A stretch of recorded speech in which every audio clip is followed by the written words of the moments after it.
La puerta se cerró con un golpe que le paralizó el cuerpo más que el viento de la mañana. Celina se quedó en el umbral un segundo más, la mano apoyada en la madera fría, buscando en la sombra algún resto de la casa que la acogía. El olor de café, la voz apagada de Dalva, una taza sin lavar. Afuera, el día se extendía en polvo y sol. Dentro, la casa ya estaba sola de ella. Sobre la mesa, la silla vacía y la mirada dura de quien no atiende ruegos. La maleta de cartón, esa caja gastada que guardaba sus pocas pertenencias, pesaba en los dedos como si llevara dentro todo lo que le quedaba del mundo. Pituca tiró de la correa y se adelantó, olfateando el camino como si supiera a dónde ir. No supo. Celina solo supo caminar. No sabía que aquella sería la última vez que dormiría bajo aquel techo. No sabía que el rumor de la puerta cerrándose sería el pulso que la empujara a otro lado. Caminó sin dirección marcada, con la sensación de que cada paso borraba un nombre: hogar, familia, promesa. A veces, en la lejanía, el poste de luz marcaba la ruta. Otras, el polvo levantado por su andar escondía los surcos del sendero. El paisaje no preguntó. El paisaje la recibió con sus colores secos y la sombra benevolente de un mangal viejo más adelante. La ciudad quedó atrás en menos de una hora. Los últimos tejados se cortaron en el horizonte y la tierra se volvió apenas vereda. Llevaba el olor del jabón recién usado en la ropa de Dalva y una rabia que no quería admitir. No era solo la expulsión, era la humillación de cargar con el nombre ajeno, de sentirse pequeña en una casa donde ya no cabía. Pituca se acercaba de cuando en cuando para rozarle la pierna, ofreciéndole su calor y una lealtad sin preguntas. Ella le devolvía la caricia con manos que, aunque temblorosas, seguían siendo manos trabajadoras. Antes de perder la última casa, su madre le había enseñado una oración breve, una frase que parecía hecha para ser susurrada entre la yema de los dedos. Virgen del camino, cuida los pasos que no tienen techo. No era promesa de milagro, era un rezo para nombrar miedo y pedir compañía. Celina la repitió por lo bajo hasta que las palabras se fueron mezclando con el sonido del viento entre las hojas secas. Aquella voz antigua en su pecho la sostuvo lo suficiente para no sentarse en el camino y esperar que todo terminara ahí. Al caer la tarde, cuando el sol ya no ardía sino que pegaba con un calor suave, descubrió el sitio. Apareció como un hueco en la vegetación, una cerca de madera caída, un portal medio enterrado por el tiempo, y más allá la silueta de una casita de paredes de barro y techo de tejas, rodeada por un patio crecido en maleza. Una mangueira doblaba su rama hacia el suelo, ofreciendo fruta madura como pequeños globos color jade. No había humo en la chimenea, ni sonido de vida que reclamara propiedad. El sitio estaba vacío, pero no abandonado por completo. Había señales de haber sido cuidado alguna vez, manos que habían plantado y limpiado, un pozo cubierto con cuerda y una bodega que respiraba historia. Entró sin permiso porque ya no sabía pedirlo. La puerta se dio con quejido viejo y el interior la recibió con el olor a polvo de siglos y la memoria de alguien que había vivido allí. Una mecedora con el tejido roto, un espejo empañado, un plato con una mancha de aceite seco.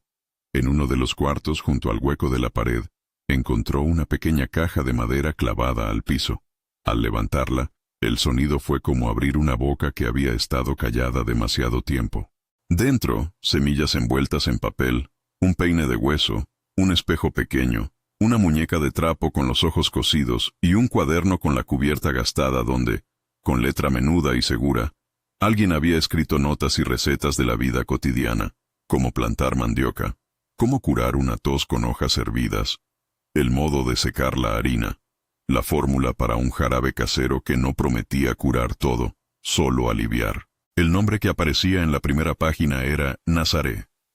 Un nombre fuerte, como la tierra misma. Celina acarició las hojas como quien toca una mapa que puede señalar un camino. No entendía aún por qué el hallazgo la hizo sentir menos sola. Tal vez porque, en esas palabras, había un pasado que se parecía al suyo. Manos que aprendieron, manos que anotaron para no olvidar. Leyó hasta que la luz cayó y la casa entera se pobló de sombras propias. La primera noche en la casa fue de miedo y de frío.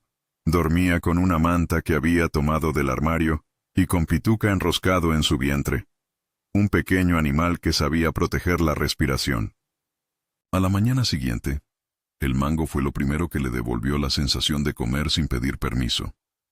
La fruta estaba madura en la rama más baja del árbol, como un regalo explícito que el lugar le ofrecía por quedarse. Masticó la pulpa pegajosa y dejó caer las pepitas en la tierra, pensando en cómo la naturaleza no pregunta por merecimientos. Encontró el arroyo al borde del terreno, un hilo de agua que corría con la paciencia de las cosas que no exigen nada, y supo que si se quedaba allí tendría algo más que memoria. Tendría acceso a lo que mantiene vivo. Comenzó con pequeñas tareas, acciones que no pedían permiso ni reputación. Encender un fuego para hervir agua, barrer el patio, reparar una teja que colgaba. Al principio, hizo fuego con dificultad. La cerilla le tembló entre los dedos y la pirotecnia de la fogata se mostró esquiva. Quemó más de un intento. Se frustró y volvió a intentar. Pituca se sentaba y observaba como un señor que juzga sin mostrar dentadura. En la tercera tarde, cuando la fogata ya no era una llama titubeante sino un hogar, la luz en la cara de Celina mostró algo que no existía en la ciudad donde la habían expulsado. La posibilidad de aprender la técnica de sostener calor con poco, de transformar ramas en alimento, de convertir el miedo en un acto cotidiano. Con el cuaderno de Nazaré en su regazo, empezó a probar las anotaciones, a sembrar las semillas en un surco improvisado, a enterrar con cuidado los granos de maíz y de feijão, a observar el suelo con la paciencia de quien espera que la tierra responda. Fracasó al principio. Muchas semillas no germinaron. Algunas se perdieron en la humedad del suelo o fueron comidos por insectos. Cometió errores que la humillaron frente a sí misma. Sembró demasiado hondo, regó de más, no protegió del sol. Pero cada fallo enseñaba algo y la sensación de impotencia dio paso a una rutina pequeña que la definía por completo. A levantar temprano, revisar el pozo, cuidar los brotes nacientes. Esos días fueron de aprendizaje empírico, paso a paso, sin fórmulas brillantes. Aprendió a preparar harina de mandioca siguiendo las instrucciones rudimentarias del cuaderno. Pelar, rallar, exprimir, secar. Las manos se le llenaron de raspaduras y polvo, pero el resultado, cuando por fin tuvo el polvo blanco en un paño extendido, la complació. No era riqueza, era autosuficiencia. Con ese polvo preparó una comida simple que compartió con Pituca, como una primera ceremonia de pertenencia. El sitio empezó a mostrar cambios, una hilera de surcos marcados por su azada, un cercado improvisado para resguardar los cultivos de animales despistados, una olla que siempre estaba ocupada con agua en ebullición para el té. El pueblo de las cercanías, que al principio la miraba con recelo, comenzó a notar que alguien había tomado cuidado del lugar. Un vecino dejó un saco de maíz como ayuda anónima. Otro dejó una gallina que había nacido en su patio. Nadie preguntó demasiado. Había algo en el modo en que Celina movía los brazos, la seriedad con que cuidaba una planta que brotaba, que decía a los demás: no vine a robar, vine a vivir. No fue una transformación súbita. Por las mañanas, el trabajo cansaba. Por las tardes, el recuerdo de Dalva volvía como un rastro en el cuello. Pero la constancia se instaló como compañera. Dejaba pequeñas ofrendas en el altar improvisado junto al rincón, donde había colgado una pequeña imagen de Nuestra Señora que encontró en un cajón, la misma que su madre sostenía en la última noche, y rezaba la frase aprendida, no por creer que resolvería todo, sino para nombrar su fragilidad y seguir. La imagen, un pedazo de madera pintada y algo agrietada, le habló de continuidad más que de milagro. Alguien más antes que ella había puesto su confianza en ese pequeño trozo de santidad y había dejado su vida anotada en un cuaderno. Había hilo entre sus manos y las de las mujeres que la habían habitado antes. Fue en ese tiempo que la primera voz amiga llegó. Una mujer mayor, de paso lento pero mirada aguda, cuyo nombre todos conocían como Dona Firmina. La encontraron primero las manos curtidas de ella, tendiendo una cesta con pan rústico y una jarra de agua fresca. No vino con palabras de lástima, vino con la sinceridad de los gestos prácticos. Trajo consigo un libro de leños secos para la estufa, una cuchara grande y algo que Celina no esperaba, una bolsa con semillas que no estaban en su cuaderno, variedad y promesa. Se presentaron sin vueltas. Dona Firmina había sido vecina de Nazaré en otra época. Conocía las huellas del sitio y tenía memoria para los nombres que el resto olvidaba. Las enseñanzas de dona Firmina eran como las de un artesano, directas, sin adornos. Le mostró cómo enterrar las semillas a la profundidad que piden, cómo erigir tutores para las plantas de calabaza, cómo proteger la juventud de un brote del sol del mediodía. No le regaló soluciones, enseñó manos para transformar el trabajo en fruto. Celina falló muchas veces ante la mirada paciente de la mujer mayor, pero cada error vino acompañado de una palabra concreta: volver a intentarlo, probar de otra forma, no quemar la raíz con prisa. En la cocina improvisada, mientras preparaban un caldo con hierbas, Firmina le contó anécdotas de Nazaré, cómo había guardado aquel cuaderno con la letra apretada, cómo la casita había sido un punto de encuentro en ciertos inviernos, cómo la comunidad se había sostenido con pequeñas redes de intercambio. Pituca, siempre cerca, se ganó las simpatías de Firmina con un trozo de pan que ella misma ofreció. En los ojos de Celina había gratitud y algo más: la sensación de ser vista, de que su permanencia tenía testigos. Esa mirada fue un bálsamo frente a la humillación que todavía le dolía. La casa dejó de ser simplemente un refugio. Se convirtió en un lugar donde se podían poner manos sobre problemas y encontrar respuesta en otras manos.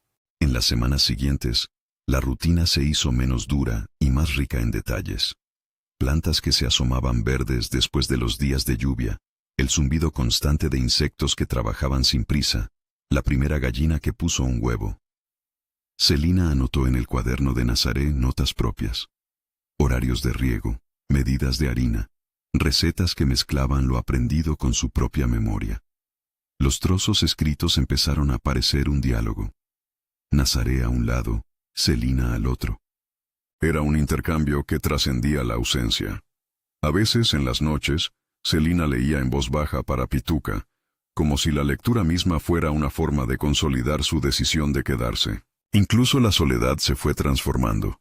No desapareció, pero dejó de ser un látigo para convertirse en un espacio donde pensar y crear.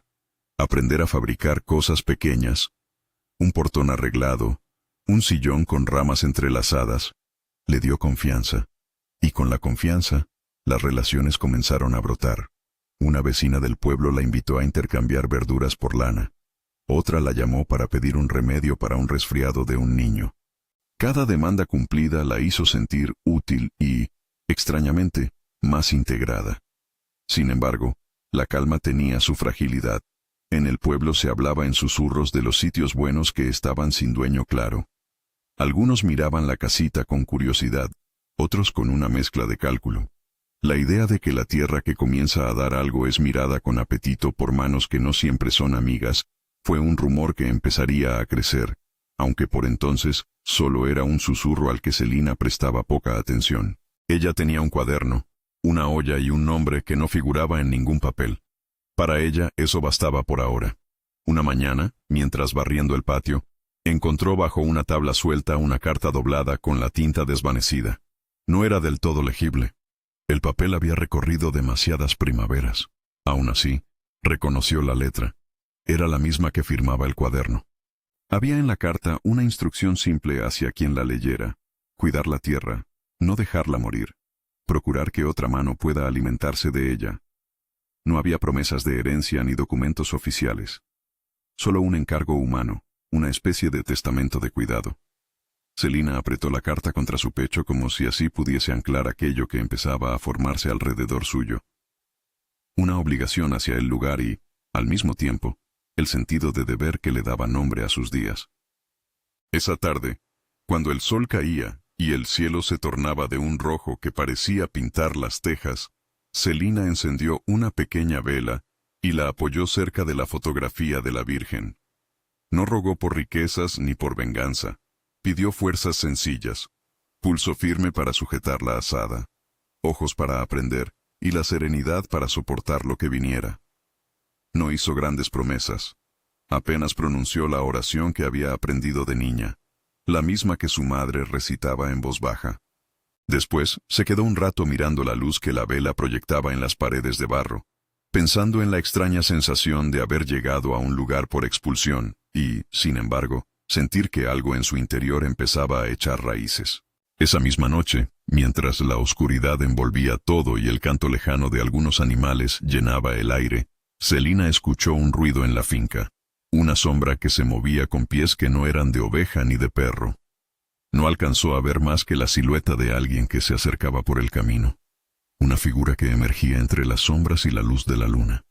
Pensó en huir, en esconder el cuaderno, pensó en cerrar la puerta y fingir que no había nadie.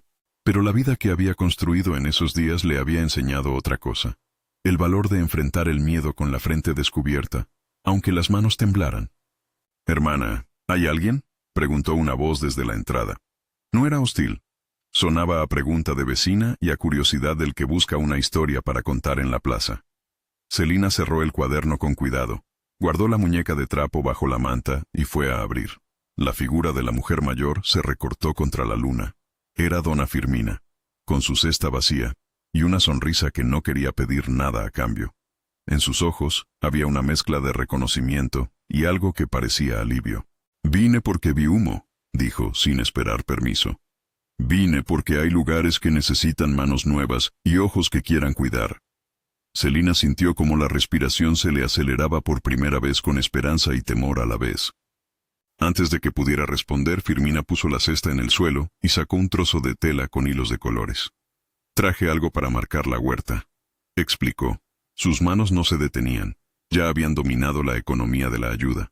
Celina, con el cuaderno apretado en el pecho, comprendió que el sitio vacío acababa de recibir la visita que podía decidir si aquello sería solo un refugio temporal o la semilla de algo duradero. La noche los cubrió como una sábana, y en el aire quedó una promesa flotante que nadie en ese momento pronunció en voz alta, que el lugar podría, con trabajo, volverse un hogar. Firmina se quedó en el umbral un instante más, como midiendo la distancia entre la vida que había llevado la casita y la que Celina intentaba construir. No vino con discursos. Dejó la cesta y se sentó en una piedra, apoyando las manos como quien acomoda herramientas para comenzar. Celina, con el cuaderno apretado contra el pecho, le contó en voz baja los días que habían pasado desde que la puerta se cerró en su antigua casa. Firmina la escuchó como escuchan las mujeres que llevan la memoria de un vecindario en los bolsillos, con silencios oportunos, con preguntas que no humillan y con órdenes prácticas que enseñan más que cualquier sermón. Antes de que se marchara, Firmina dejó caer una frase simple, casi una indicación. «Marca los surcos como te digo. Planta junto a la cerca lo que necesita sombra, y cuando no sepas, vuelve a pedir». Si esta historia te está hablando desde algún lugar, comenta desde qué ciudad nos ves. En este pueblo olvidado alguien más podría necesitar oír que no está sola. Los días se estiraron en pequeñas rutinas que fueron construyendo un tejido nuevo alrededor de la casa.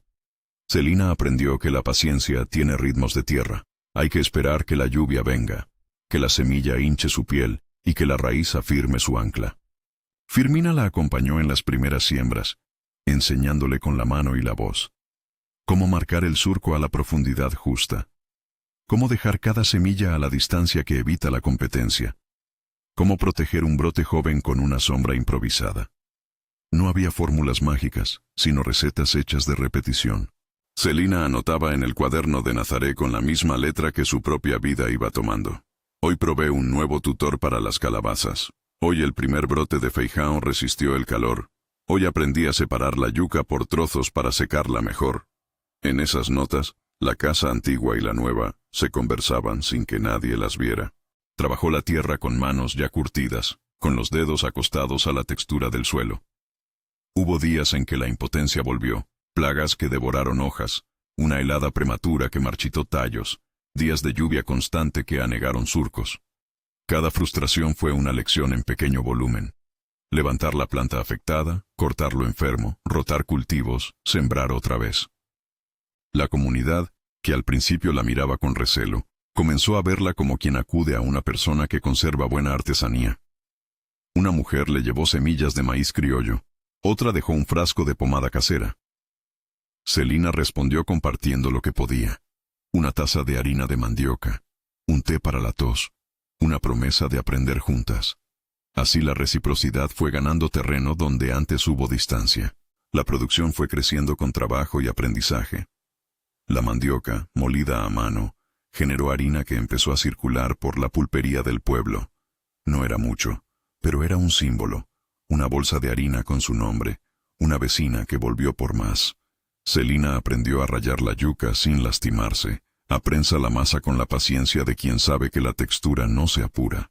Las manos se le llenaron de callos, pero también de una satisfacción que no es la riqueza, sino la dignidad de alimentarse sabiendo de dónde viene el pan. Los huevos de la primera gallina se convirtieron en moneda de cambio. Por 1, ofrecían lana. Por 2, una leña para la estufa. Pequeños circuitos que tejían seguridad. En la casa, el cuaderno de Nazaret se volvió un libro compartido. A la luz de una lámpara que Firmina trajo una noche, las mujeres del pueblo se sentaron en círculo y comenzaron a leer recetas, a recordar nombres de plantas y a añadir sus propias variantes. Aprendieron a preparar infusiones para el dolor de garganta, a usar la corteza de ciertas ramas para calmar dolores de estómago, a extraer el mejor almidón de la mandioca. Todo con humildad. Nada prometía curaciones milagrosas, solo alivios probados por generaciones. Celina escuchaba, anotaba y probaba. Las primeras veces algo salía mal, pero esa corrección la acercaba más a la práctica que a la leyenda. En medio de esa vida que se iba normalizando, Arlindo apareció como quien entra sin querer invadir una coreografía ya habitable. Era tropeiro y pasaba por el camino con su carreta, cargando frutas de un pueblo a otro. Vino una tarde a pedir agua y se quedó a mirar la huerta como quien aprecia el trabajo ajeno. No dijo nada grandilocuente. Trajo semillas, ofreció la ayuda de su recua para llevar sacos al molino y, con el tiempo, se hizo presente con gestos simples. Una manguera arreglada, un saco de harina cuando las reservas flaqueaban, compañía en las largas tardes de cosecha. No fue un amor que lo consumiera todo de golpe. Fue una amistad que se fue transformando en afecto en la medida en que compartieron la rutina y el cuidado. Arlindo respetó sus tiempos y su autonomía. Nunca intentó ocupar el lugar que Celina había construido con tanto esfuerzo. Así, poco a poco, la presencia de él dejó de ser casualidad para ser costumbre. Pituca, por su parte, no se quedó atrás. Aprendió a recibir caricias de los niños del pueblo, a cuidar la huerta de extraños con ladridos justos y a avisar cuando la noche traía visitantes. En las mañanas de verano se le veía corretear entre los surcos, como si vigilara el trabajo que su humana hacía. Hubo noches en que Celina lo abrazaba con fuerzas y le decía: «Tú me encontraste, amigo, no me dejes». Pituca contestaba con un resoplido y la mirada confiada de quien sabe que su lealtad fue un ancla para ambos. La vida cotidiana enseñó a Celina a confiar en su propio juicio, pero la llegada de Severo la obligó a medir también su resistencia pública. Severo era un hombre conocido en la región, dueño de varios predios, voz fuerte y manos acostumbradas a golpear contratos más que a sembrar. Lo primero que se supo fue un rumor. Al principio fue una mueca distante cuando él pasaba por la ruta, una mirada que decía: «Esa tierra podría ser mía», sin necesidad de palabras. Pero los rumores se volvieron realidad cuando, en una mañana de sol pesado, apareció con 2 acompañantes y el aire de quien cree que todo se le debe. Se acercó a la casa con pasos calculados como si midiera la economía de la escena. No se presentó con cortesía. Dijo que aquel terreno ya tenía dueño real y que su gente recordaba haberlo visto en mapas antiguos. Habló de límites, de conveniencias y de oportunidades perdidas. La voz de Severo tenía la seguridad de quien se ha movido por años en oficinas y en caballerizas, en papeles y en ramales. Celina lo escuchó sin mostrar temor. La rabia ardía debajo de la piel, pero sus manos eran las de quien sabe medir el pulso a la tierra. Le explicó que había cuidado el lugar, que buscaba arraigar su vida allí, que su vínculo con la tierra no se demostraba con elocuencias sino con surcos y panes. Severo ofreció una solución vacía: pagar para desalojarla, comprar su silencio con monedas. No era amenaza disfrazada, era una oferta que pretendía comprar no solo la tierra sino la dignidad que allí empezaba a florecer. Ella rechazó, no con palabras violentas, sino con la calma de quien conoce su lugar. Le dijo que no tenía papeles, pero que sí tenía testigos, su propio trabajo, la presencia de las mujeres del pueblo, el cuaderno de Nazaret. Severo sonrió con desdén. Cuando se marchó, dejó el olor del humo de la pólvora. promesas y advertencias que flotaron en el aire como un humo denso. No tardó en circular la noticia de que Severo planeaba reclamar la tierra en una forma más contundente. Hubo quienes aconsejaron no pelear, otros que evitaran la conversación por miedo. Firmina no se escondió. Juntó a las mujeres y a algunos hombres del pueblo y les habló con simpleza. No vamos a ganar con gritos ni con armas. Lo haremos con pruebas, con memoria y con la comunidad de aquellos que han plantado aquí. Propuso actuar de forma pública. Mostrar el cuaderno, traer a los viejos del lugar que recordaran a Nazaré, recopilar las cartas escondidas y hablar con quienes conocieran a la hija de la antigua dueña. La estrategia no era legalista compleja. Era algo más antiguo. Juntar testigos, nombre y memoria en un tejido público. Celina fue al cartorio acompañada por Firmina y por Arlindo, con la serenidad que dan las manos ocupadas. No buscaban peleas jurídicas interminables. Lo que querían era verificar qué figuraba en los registros y si había una marca que de algún modo respaldara la presencia que habían construido. En el cartorio, un funcionario miró el expediente con la neutralidad cansada de quien tipea y firma papeles. Lo que se encontró allí fue un nombre escrito con tinta antigua, Nazaré. No estaban detalles de cesión ni documentos en trámite. La huella estaba clara. La tierra figuraba asociada a Nazaré en registros antiguos. No era una sentencia de titularidad automática, pero sí era una prueba poderosa en una discusión que tenía más que especulación. Tenía nombres que hablaban de cuidado y presencia. Con ese dato en la mano, la comunidad se armó de otra forma. No hubo confrontación física.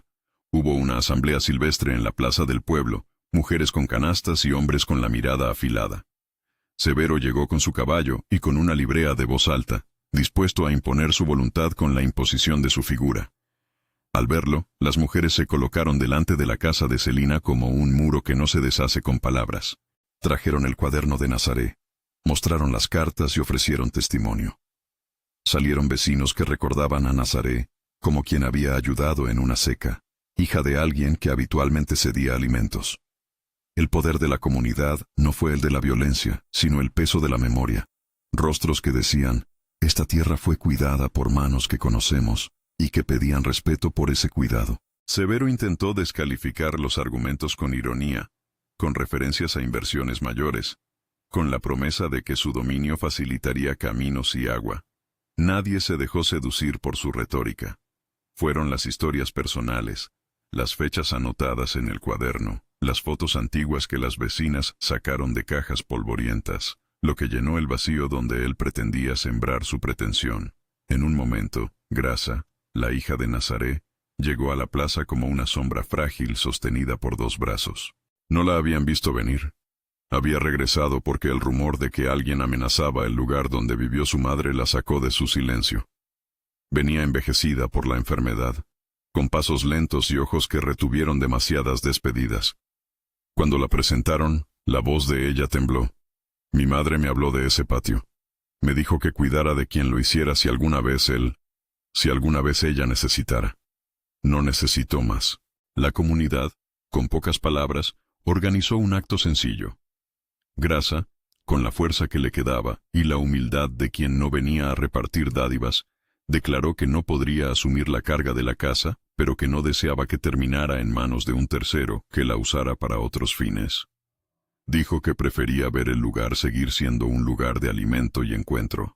Firmó, con la ayuda de un funcionario que actuó con la formalidad mínima necesaria, una cesión que no transformó la vida de nadie en riqueza súbita, pero que puso por escrito lo que la memoria ya sostenía, la voluntad de Nazaré, a través de su hija, de que el sitio siguiera siendo cuidado. Severo gruñó, como si la escritura fuera una molestia que no entendería. Hubo murmullos, rostros tensos y hasta miradas que no se atrevían a creer que algo tan simple pudiera ser eficaz. Pero la firma de Grasa no fue un acto espectacular, fue la confirmación humilde de una continuidad. Con ese gesto y con la presencia de la comunidad, Severo se encontró sin la facilidad con la que suele desandar proyectos. No lo expulsaron con violencia. El hombre se retiró con una mezcla de furia contenida y cálculo de lo que podía ganar en otros lugares. Era un retroceso, no una derrota dramática. La vida después de esa tensión siguió con la normalidad del trabajo y la gratitud que trae la seguridad ganada. No todo quedó resuelto. La burocracia se deslizó con lentitud en los papeles y hubo noches de preocupación por lo que podría venir. Pero la mayor transformación fue otra. Celina dejó de sentirse como alguien que podía ser desplazada con facilidad. Había ganado algo que no se mide en títulos, sino en certezas. La convicción de que su esfuerzo y la red de personas que había tejido eran suficientes para sostener una vida. Don Firmina la miraba con un orgullo sereno. Arlindo la trataba con la mezcla de ternura y respeto que había aprendido a manejar. El sitio se volvió un punto de referencia del pueblo. Hubo días de fiesta modesta cuando se celebró la cosecha de otoño, mujeres cocinando con harina nueva, niños correteando entre los surcos, música que salía de una vieja guitarra. No fue una celebración de abundancia exagerada, fue una fiesta de reconocimiento. Grasa asistió algunos de esos días, sentada en la mecedora que había pertenecido a su madre, con la mirada que todo lo acompaña pero que no siempre participa. Habló poco, pero dejó en la casa un objeto de valor inmenso. El cuaderno de Nazaré, con páginas escritas por varias manos ya. Y una carta para Celina en la que la hija pedía que la casa fuera cuidada por alguien que supiera darle un sentido de familia y comunidad. Celina guardó la carta como quien recibe el mandato de una madre lejana, con reverencia y responsabilidad. Con el tiempo, la casa cambió de aspecto sin perder su alma. Un cobertizo nuevo para herramientas, un gallinero ordenado, un pequeño corral para una cabra que apareció como regalo de un vecino. La huerta, que antes era un milagro frágil, desplegó filas verdes que brillaban con el sol. La molienda de mandioca se hizo en comunidad. Entre mujeres se turnaban para rallar y exprimir la yuca, y las risas que acompañaban el trabajo la hicieron sentir menos extraña a sí misma. Celina no solo aprendió, empezó a enseñar. Firmina, que había sido su maestra, se convirtió en su cómplice. Juntas daban lecciones informales a las mujeres jóvenes del pueblo sobre conservación de alimentos, preparación de remedios y economía doméstica. Esa escuela improvisada no tenía diploma ni tarima, tenía ollas humeantes, manos sucias y la sabiduría que se transmite al ritmo de la práctica. Uno de los momentos más significativos fue cuando una joven de ojos tristes llegó a la puerta con una mochila mal cerrada y la misma expresión de quien fue empujada a la calle. Su historia era un eco de la de Celina, expulsada por una casa que dejó de ser lugar seguro, sin hacia dónde ir. Celina la miró sin juicio. Vio en ella a la versión de sí misma de hace un tiempo. Abrió la puerta del portón y sin ceremonias, le ofreció un plato caliente y una cama prestada. No hubo palabras solemnes, solo acciones prácticas. Una mano que traza un surco, otra que comparte harina, una que enseña a limpiar el pozo. Ese gesto fue el más claro cierre del ciclo. La expulsada que una vez fue, ahora podía ser quien recibe a la expulsada del presente. La casa dejó de ser un refugio egoísta, se volvió refugio comunitario. Arlindo, que había dejado de ser un presente casual para convertirse en compañero, no pretendió ocupar el centro de la escena. Caminaban juntos por la mañana, medían la tierra como si fuera una partitura compartida. Su relación no se basó en dramas ni en poses. Se asentó en la ayuda recíproca, en el respeto por la independencia de Celina y en la alegría de las pequeñas conquistas. Se fueron haciendo cómplices. En una tarde de lluvia, cuando la tormenta cerró la ruta y el pueblo quedó aislado, Arlindo recogió frutas que había comprado para el trueque y cocinó junto a Celina una cena improvisada. Ella, que había aprendido a valorar los gestos por encima de las palabras, le dio las gracias con un abrazo largo. No hubo promesa ni protocolo, solo dos personas que asumían acompañarse. La reputación de la casa como un lugar de ayuda creció sin que Celina la buscara. Mujeres que venían de pueblos cercanos preguntaban por remedios, por técnicas para conservar la harina, por cómo proteger los cultivos de las heladas tempranas. Celina enseñaba con humildad, reconociendo que no era experta sino aprendiz que compartía lo que funcionaba. Esa honestidad ganaba confianza. La comunidad la veía ahora no como la joven expulsada, sino como la mujer que se mantuvo y que con sus manos y su red generó sostenimiento para otros. Dona Firmina decía en voz baja: Ella no solo puso surcos en la tierra, puso surcos en el corazón de la gente. Casi con naturalidad, la casa empezó a funcionar como algo que tenía doble función: producción y contención. Hubo una tarde en que una vecina, con voz entrecortada, pidió a Celina si podía alojar por un tiempo a su hermana que tenía problemas en su casa. Celina no dudó. Puso una cama en el cuarto de huéspedes, enseñó a la chica a preparar el pan, la invitó a participar en las tareas diarias. No era un rescate romántico, era una práctica concreta de cuidado. La llegada de esa hermana y otras más, alguna que otra vez, consolidó la casa como refugio viable. Se notaba en la manera en que las personas la nombraban. Ahora decían, la casa de Celina, no con condescendencia, sino con orgullo. El tiempo no borró por completo las cicatrices de la expulsión. A veces, en vísperas de viento, se despertaba con la sensación de que en cualquier momento alguno podría llamar con intención de comprar o de amenazar. Pero esas noches se volvieron menos aterradoras. El miedo quedó diluido por la compañía de quienes compartían el barrio y por la certeza de que su trabajo era visible. En una de esas noches en que la luna estaba redonda y la plaza olía a tierra mojada, Celina se sentó en el portal y escribió en el cuaderno, ahora suyo por voluntad y cuidado, una reflexión breve. La tierra enseña a quienes la escuchan. No promete, exige. Esa frase no la leyó en voz alta. La guardó como instrucción mínima. Con el paso de las estaciones, la economía del lugar se volvió más estable. La harina se vendía en pequeñas cantidades. La venta nunca fue la finalidad, pero sí una forma de obtener recursos para comprar herramientas y pagar aquellos servicios que no podían cubrir con trueques. Celina aprendió a llevar cuentas sencillas, a negociar con el carnicero, a pedir a Arlindo que la ayudara a transportar sacos cuando el peso se hacía difícil. En la escuela improvisada que daba con Firmina, algunas mujeres aprendieron técnicas para preservar alimentos, y a cambio, ayudaban con la molienda o el cuidado de animalitos. Así se consolidó una red que funcionaba con la lógica de la ayuda mutua. No todo fue armonía sin fricciones. Hubo disputas por el uso del agua en épocas de sequía. Alguna vez una vecina se quejó de que la cabra se escapó y comió sus plantas. Se vivieron pequeñas rencillas que requerían mediación. Celina aprendió a escuchar, a mediar y a no imponer su visión. Firmina le enseñó también eso: cómo sostener una autoridad que no sea autoritaria. Manda quien cuida, le dijo una vez, no quien ordena. Esa máxima se convirtió en su método cotidiano. Un día de agosto, cuando los jardines estaban ya secos por la falta de lluvia, pero la despensa aún guardaba reservas, llegó un hombre del pueblo con noticias. Severo había vendido algunas parcelas cercanas a una empresa interesada en plantar monocultivos. No estaba claro si su intención era regresar con más fuerza o si, por el contrario, buscaba negocios fuera de la región. La noticia generó preocupación. La idea de grandes intereses que transformen la región aminoró la calma. Los vecinos se reunieron y decidieron crear una red de prevención, mantener registros, custodiar las semillas criollas, fortalecer el mercado local para no depender de actores externos.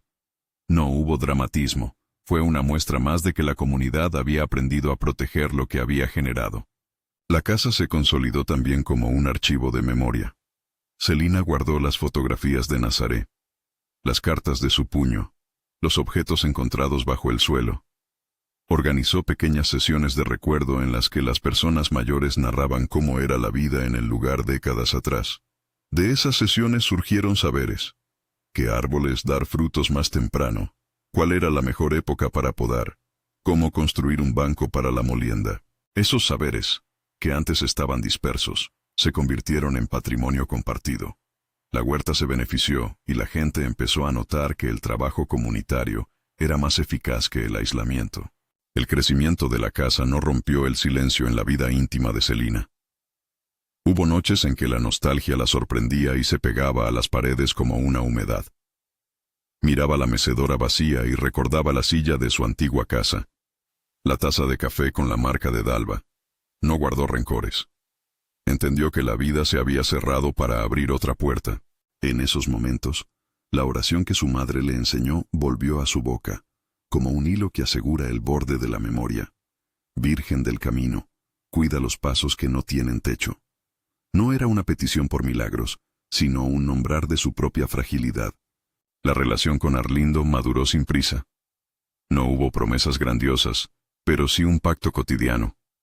Acompañarse en la cosecha, en la construcción de la cerca, en el cuidado de los animales. Arlindo respetó que Celina fuera la líder natural del sitio. La respaldó en todo, sin pretender opacar su protagonismo. Su amor fue una compañía que no suplantó el sentido de autonomía. Con tiempo, decidieron unir sus vidas de un modo sencillo. Una celebración modesta entre vecinos, una cena con platillos preparados en el patio, y la decisión conjunta de compartir responsabilidades. No hubo alhajas espectaculares ni contratos. Hubo un acuerdo tácito entre dos personas que se comprometían a sostenerse. La casa se transformó también en un lugar de enseñanza para los niños del pueblo. Celina organizaba pequeños talleres sobre plantar, sobre la importancia de la rotación de cultivos y el cuidado del agua. Les contaba historias de Nazaret y les dejaba tocar el cuaderno para que supieran que la memoria tiene páginas que se llenan con manos humildes. A muchos les fascinaba la molienda de la yuca, a otros, la historia de cómo una joven expulsada había convertido un sitio vacío en un espacio de vida. La secuencia de preguntas de los niños la mantenía alerta y le daba una extraña sensación de continuidad. Los inviernos trajeron desafíos, heladas tempranas que dañaron tallos, necesidad de cubrir las plantas con telas, tiempos de racionamiento de leña. Pero el tejido comunitario respondió. Vecinas cosieron fundas protectoras para los brotes más delicados. Arlindo ayudó a reforzar las estacas.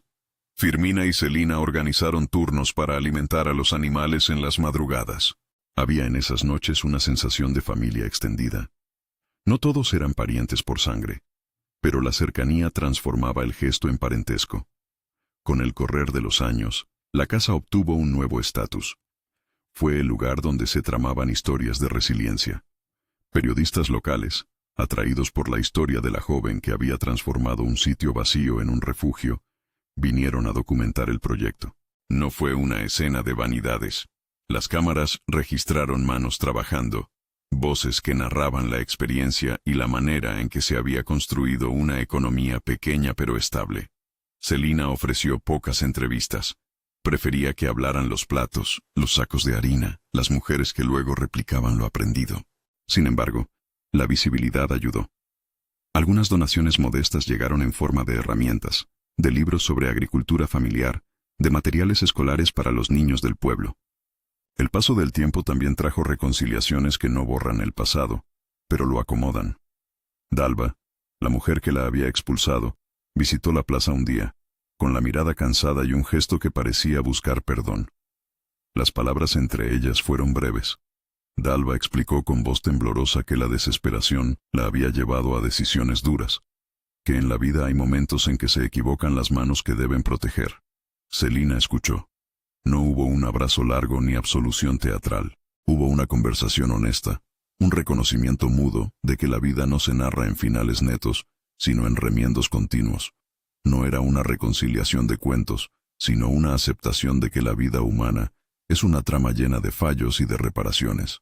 La historia de Celina atrajo también pequeños logros que no cambian el destino de nadie, pero sí la calidad del día a día. La escuela local incorporó una clase sobre saberes tradicionales. El centro de salud recibió un compendio de remedios caseros documentados por Firmina y Celina para atender pequeños males con respeto y cuidado. Y la municipalidad, sin grandes proclamas, arregló el camino de acceso en épocas de lluvia. Nada transformó la riqueza del pueblo. Sí mejoró la dignidad con la que la gente transitaba las estaciones. Llegó un momento en que Celina, mirando la foto de Nazaret en la pared, comprendió que la casa ya no era solo suya, era un testimonio de lo que se puede hacer con trabajo constante y con la ayuda de otros. La carta de grasa, la firma en el cartorio, las historias contadas en la plaza, todo eso formaba una red que sostenía a aquel sitio. Por eso, cuando una joven tocó nuevamente la puerta años después, cargaba con la mochila y con la mirada triste de quien ha sido rechazada, Celina abrió el portón sin dudar. No pronunció grandes frases, dejó que la acción hablara. Una cama, una comida caliente, un montón de tareas para aprender. Fue el gesto que cerró el ciclo que la propia expulsión había abierto en su vida.